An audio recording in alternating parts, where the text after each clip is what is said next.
बाबर आजम का ये कहना भी कि जी लड़कों का ध्यान कहीं और था, ये बड़े सीरियस बयान है कि ये क्या कह रहा है। ये ध्यान वो तो पूरी टीम पर एलिगेशन लगा रहा है। मेरे ख्याल में कि वो उसको अपने खिलाड़ियों पर फेथ नहीं रहा, एक पंडोरा बॉक्स खोल रहा है। कुछ वो चीज़ है जो बाबर इशारतन बताना चाह रहे हैं क्रिकेट बोर्ड को या लोगों को, कुछ सिग्नल ऐसे दे रहे हैं इशारे कि कुछ दाल में कुछ काला है। ये टीम जो है ये मुझे थकी थकी लग रही है, कोई इनका दिमाग और जो बॉडी है इनका साथ नहीं दे रही। एक मैच जीते हैं, ड्रेसिंग रूम है वहाँ पे जाके केक काट रहे हैं, वो फुटेज भेज रहे हैं, क्रिकेट बोर्ड ऐसे भेज रहा है, पता नहीं पूरी दुनिया फतह कर ली है पाकिस्तान क्रिकेट बोर्ड ने। एक माह पहले वर्ल्ड चैंपियन नजर आने वाली टीम पाकिस्तान को बिलाकर हो क्या गया? क्या किसी की बुरी नजर लगी या टीम पाकिस्तान की दरअसल असलियत ही ये थी जो हमसे ढकी छुपी रही? हमारे साथ मौजूद हैं पाकिस्तान के मारूफ स्पोर्ट्स जर्नलिस्ट यकूब साहब हैं जो डॉन अखबार में लिखते हैं, अकील बिल्ला जी हैं आज टीवी से हैं, और एजाज शेख साहब हैं न्यूज़ वन से हैं। जिनसे हम गपशप लगाते हैं। सबसे पहले यकूब साहब से करते हैं।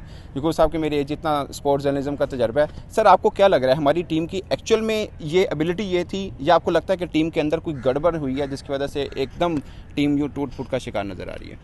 देखिए, आपका क्वेश्चन बड़ा वैल्यूएबल का क्वेश्चन है कि ये पाकिस्तान एशिया कप में भी फेवरेट लग रहा था और पाकिस्तान वर्ल्ड कप में भी one of the favourite team थी, लेकिन अभी पूरा सिनेरियो देखें ना तो इंग्लैंड भी फेवरेट लग रहा था। पाकिस्तान की टीम जो लग रही थी और वो सही लग रही थी, आप नंबर 1 हो चुके हुए थे जब आप गए हैं, वही टीम आपने खिलाई है, कोई चेंजेस नहीं आपने की, बड़ी चीज़ नहीं उसी कंडीशन में आपने श्रीलंका में खेला है, श्रीलंका को आप जीते भी हैं, लेकिन बाद में क्या हुआ है कि एशिया कप में आप बिल्कुल ही टीम डाउन हो गई है। सर आपको लग रहा है कि हमारे जो लड़के हैं उनकी बॉडी लैंग्वेज देखें तो बॉडी लैंग्वेज लगती नहीं है उनकी कि ये मैच जीतने के लिए खेल रहे हैं। ख़ास तौर पर मुझे तो मायूसी हुई है जब ये अफगानिस्तान के खिलाफ फील्डिंग की है, ऐसे लग रहा था जैसे ये रन्स देने के लिए डाई लगा रहे हैं। आपने देखा गेंद निकल गई, डाई लग रही है और बिल्कुल विल नज़र नहीं आ रही। और बाबर आजम का ये कहना भी कि जी लड़कों का ध्यान कहीं और था, ये बड़े सीरियस बयान है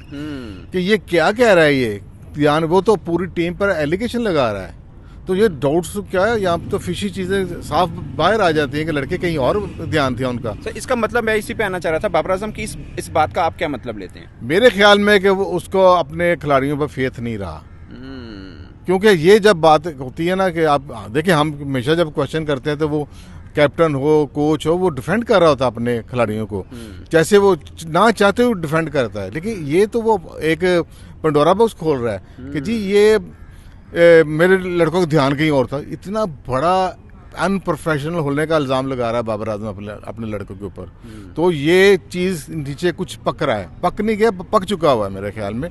और आप बहुत जल्दी जी आप देखेंगे वर्ल्ड कप के बाद अगर पाकिस्तान ने अपना सेमीफाइनल में ना खेला तो और भी मैच हारे, जिसके चांसेस बहुत ज़्यादा लग रहे हैं पाकिस्तान मैच हारेगा। तो आप जब वापस आएगी टीम तो आप देखिएगा कि बहुत ज़्यादा लड़कों के कैरियर ख़त्म हो जाएंगे और बाबर आजम भी की कप्तानी भी खतरे में पड़ जाएगी। अकील भाई, आपको लग रहा है कि बाबर आजम की इस बात की इन्वेस्टिगेशन होनी चाहिए एक्चुअल में, जो उन्होंने कहा, ये जैसे यकूब साहब ने कहा कि कप्तान को फेथ नहीं रहा, यानी बाबर आजम खुद कह रहे हैं कि खिलाड़ियों का दिमाग कहीं और होता है ड्यूरिंग फील्डिंग। इसका साफ है कि खिलाड़ी मैच के अंदर या कप्तान के साथ नहीं खड़े हुए। बिल्कुल इसकी इन्वेस्टिगेशन होनी चाहिए, क्योंकि वो अपने खिलाड़ियों पर क्या इत्मीनाद जो है ना वो खो चुके हैं। ये बड़ा क्वेश्चनेबल है इस मौके पर, ख़ास तौर पर वर्ल्ड कप में जब टीमें जब बुरा भी खेलती हैं तो कप्तान जो होता है वो प्लेयर्स को डिफेंड करता है, वो कहता है कि नहीं हम ये बॉलिंग में हो गए, कभी बैटिंग पर डाल दिया, कभी फील्डिंग पर डाल दिया। हमेशा बाबर आजम यूँ डिफेंड करते रहे हैं, लेकिन इस तरह खुल के बोलना बाबर आजम का प्रेस कॉन्फ्रेंस के अंदर, इसका साफ है कि कुछ वो चीज़ है जो बाबर इशारतन बताना चाह रहे हैं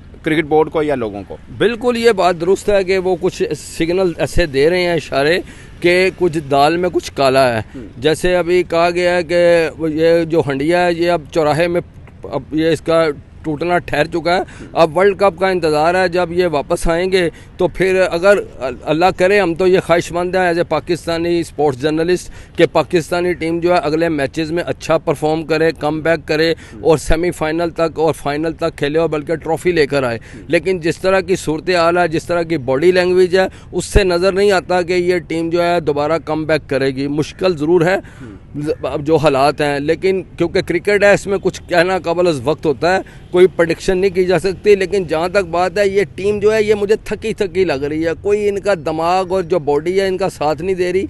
ये जो कहा जा रहा है, जो क्रिकेट पंडित है वो कह रहे हैं कि इनको जो श्रीलंका में इतना ज़्यादा खिला दिया गया उससे ये लेथार्जिक हो गए हैं। ये प्रोफेशनल प्लेयर हैं, जब इनको खिलाया नहीं जाता तो फिर ये कहते हैं कि हमें क्रिकेट नहीं मिली, तो इस वजह से हमारी परफॉर्मेंस ख़राब हुई है। जब इन्हें ज़्यादा खिला दिया जाए, इतने मुआवजे इनको मिल रहे हैं, 202% जो है इनके सेंट्रल कॉन्ट्रैक्ट में इजाफा हुआ है, तो किस तरह इन्होंने करवाया ये आपको पता चल जाएगा जब ये वापस आएंगे। तो ये सारा कुछ जो है ना पता चलेगा तो फिर हकीकत सामने आएगी। ये हो सकता है कि ये सेंट्रल कॉन्ट्रैक्ट पर इनके आपस में इख्तलाफात हो गए, क्योंकि 3 क्रिकेटर्स को A कैटेगरी मिल गई है जिनको 60 लाख मिलना है, और उसके बाद जो दूसरे हैं उनको B और इस तरह C। ये हो सकता है कि ये एक बड़ा इस पर इनका आपस में कोई मसाइल पैदा हो गए, क्योंकि लड़ाई या कोई भी जो आपस में मफादात हैं वो टकराव जो होता है वो पैसे का होता है, पैसे की वजह से सारे प्रॉब्लम है। टीम में आपके मुताबिक यूनिटी अब रही नहीं है एक्चुअली। बज़ाहिर तो जिस तरह अगर कप्तान बाबर आजम ये कह रहे हैं तो फिर यूनिटी तो नहीं है। यूनिटी नहीं है तो जिस तरह की फील्डिंग हो रही है और जिस तरह बॉलर्स बॉलिंग कर रहे हैं और जिस तरह बैट्समैन खेल रहे हैं,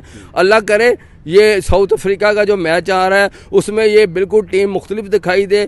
जो लास्ट मैच हुआ उससे पहले भी मिकी आर्थर जो डायरेक्टर है उन्होंने कहा कि हमने बड़ी गलतियों पर काबू पा लिया। गलतियों पर काबू ये पाया कि अफगानिस्तान से हार गए हैं। अफगानिस्तान जो टीम जिसको हमने सिखाया है, यही लाहौर की नेशनल क्रिकेट एकेडमी होती थी, यहीं वो पर आकर वो खेलते थे, और उन जैसी टीम से पहले भी हारते हारते बचे थे। नसीम शाह बचा जाता था, इस बार नसीम शाह नहीं था, तो मेरा ख्याल है कि वो जो अफगानी जो है वो चढ़ गए हम पर।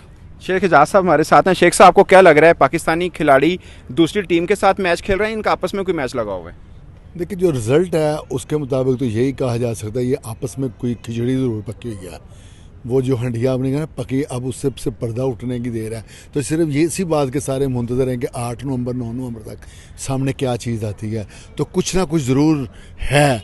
जिस तरह ये बयान दे रहा है इमामुल हक कि बॉलर्स को मार बड़ी पड़ती है, सारे बॉलरों को पड़ती है, तो इमामुल हक का ये कहना कोई बनता है भाई उनके बैट्समैन भी तो 345 स्कोर करते हैं ना, 400 भी करते हैं, 399 भी करते हैं। तो वो बैट्समैन ने बॉलर को पिटाई होगी तो आप बैट्समैन है, आप अपना टोटल स्कोर खुद अपना तो बताओ। फिर कप्तान की सबसे बड़ी बात है बाबर आजम और रोहित का अगर मुआवजा का लिया जाए, रोहित एक चौका पड़ जाए तो बॉलर के पास आके उसको एडवाइस करना शुरू कर देता है। वो ऐसे बिल्कुल इन्वॉल्वमेंट उसकी नज़र आती है। हमारा कप्तान क्या चीज़ ये डाल के छोटी उंगलियों में उधर खड़ा होता है, जैसे उसको तो चूसनी ही पकड़ा दी जाए तो ज़्यादा बेहतर है कि भाई आप आओ, पास आओ, बताओ लोगों को, अपने खिलाड़ियों को भाई क्या कर रहे हो। कोई पूछने वाला नहीं है। एक मैच जीतते हैं तो ड्राइंग रूम में जाके वो जो ड्रेसिंग रूम है वहाँ पे जाके केक काट रहे हैं, वो फुटेज भेज रहे हैं, क्रिकेट बोर्ड ऐसे भेज रहा है, पता नहीं पूरी दुनिया फतह कर ली है पाकिस्तान क्रिकेट बोर्ड ने या पाकिस्तान क्रिकेट टीम ने। भाई मैच ख़त्म हो गए हैं, आप कर क्या रहे हो? पहले पूरे मैच तो खेल लो। 2 मैच आपने जीते, 3 लगातार हार चुके हो, 4 मैच अभी बाकी हैं। 4 मैच में लोग आपसे इतने अनॉयड हैं, इतने नाराज़ हैं, गालियाँ दे रहे हैं, सारा कुछ कर रहे हैं। हम लोग आपको डिफेंड कर रहे हैं हर जगह पर बैठ के कि खुदारा। अच्छा, सबसे एक और बात मैं आपको बताता हूँ, ये क्रिकेट बोर्ड में अभी कज़ाफ़ी स्टेडियम सबसे बड़ा स्टेडियम, यहाँ पे कायदे आज़म ट्रॉफी के मैचेस हो रहे हैं, फाइनल हो रहा है। तो जाओ आप चेक करो, आपको मीडिया को अंदर जाने की इजाज़त नहीं। मुझे लगता है ये भी इंडिया में ही हो रहा है मैच। मैं गया, उन्होंने अंदर नहीं जाने दिया। पूछा, उन्होंने कहा जी आप कोई बंदा अंदर जा ही नहीं सकता। वो अंदर कोई खुदा न खास्ता क्या ऐसा काम हो गया। हालांकि स्कूल के बच्चे आए, छोटी टीमें आए, आके देखें कि जो सरफराज खेल रहा है, फ़हीम अशरफ खेल रहा है, वो फाइनल में जो खेल रहे हैं कैसा खेल रहे हैं, वो उनको मोटिवेशन मिले। तो क्रिकेट बोर्ड का तो बाबा आदम ही निराला, पता नहीं कर क्या रहे हैं ये। तो दोस्तों, ये जर्नलिस्ट हैं लाहौर में जो स्पोर्ट्स को लेकर काफ़ी कवर करते हैं, ये इनका ख्याल है कि टीम पाकिस्तान की हार की वजह दरअसल क्या बन रही है। आपकी क्या राय है, आप कमेंट के सूत्र में ज़रूर बताइएगा। हम सबको दीजिए इजाज़त। अल्लाह हाफिज़।